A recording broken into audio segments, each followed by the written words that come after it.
காது மூக்கில் குருதி வழியும் அளவுக்கு திருபுவனம் அஜித்குமார் தாக்கப்பட்டுள்ள நிலையில் அங்கு குருதி கரைகளும் இல்லை, கோவிலின் சிசிடிவி காட்சிகளும் இல்லை என குற்றம் சாட்டியுள்ள உயர்நீதிமன்ற மதுரை கிளை தடயங்களை அழித்துவிட்டு குற்றவாளிகளுக்கு விடுதலை வாங்கி கொடுத்து விடுவீர்கள் தானே என காவல்துறையை நோக்கி கடுமையாக வினா எழுப்பியுள்ளார்.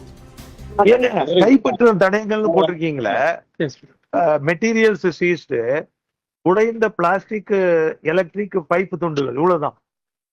வேற என்ன வச்சு அடிச்சிருக்காங்க? பைப்ஸ் தான். பைப்புனா என்ன பைப்பு?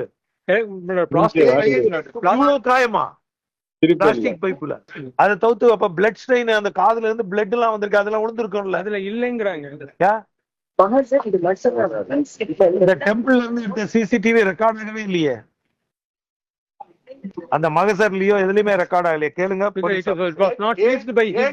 பாருங்க, ஒண்ணுமே இல்லையே. போலீஸ் ஸ்டேஷன்ல எதுவுமே நடக்கல. போலீஸ் ஸ்டேஷன் சிசிடிவி எடுத்து வச்சிருக்கீங்க, டெம்பிளுக்குள்ள நடந்திருக்கு. டெம்பிள் சிசிடிவி எடுத்ததாக போடல. பாருங்க, seized by technical wing. Technical wing இதுல மகசர்ல ரெக்கார்ட் பண்ணல, இமிடியேட்டா ரெக்கார்ட் பண்ணல. இப்ப இதுதானே சார் நாளைக்கு ட்ரையல்ல பேசும்.